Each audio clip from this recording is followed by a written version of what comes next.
Chakani bubagra azaima salo jotona chinikani hamzama chibaya faro। हाँ, हम त्रिपुरी है, त्रिपुरा का संतानें हैं। 20 संप्रदाय हम साथ लेकर चलते हैं। 184 राजाओं के हम ही वंश। हाँ, हम त्रिपुरी 5000 साल से त्रिपुरा का निवासी है। 184 राजाओं द्वारा संभाला हुआ हमारा ये त्रिपुरा है। पड़ोसी देश में मुगल राज छाया, युद्ध घोषित करने त्रिपुरा में भी आया, लेकिन वीरांगना रानी शंखम्मा की तलवार को पराजित न कर पाया। हाँ, हम त्रिपुरी है, त्रिपुरा का संतानें हैं। राजा वीर विक्रम किशोर माणिक्य के हम ही वंश।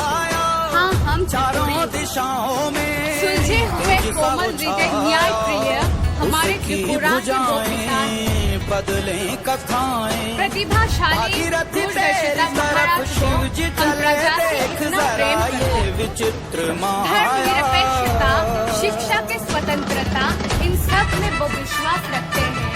मंदिर, मस्जिद, गिरजा त्रिपुरा में इसलिए वो नायक है।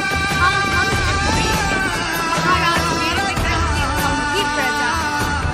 नाना प्रजा के भविष्य को लेकर दिन रात मन उनका विचलित रहता है। देश विदेश में बंटवारा छाया, कहीं न पड़ जाए पे उसका काला साया। इसी सोच से महाराज ने पंच त्रिपुरी के लिए भूमि संरक्षण से किया। जीवन के अंतिम क्षण तक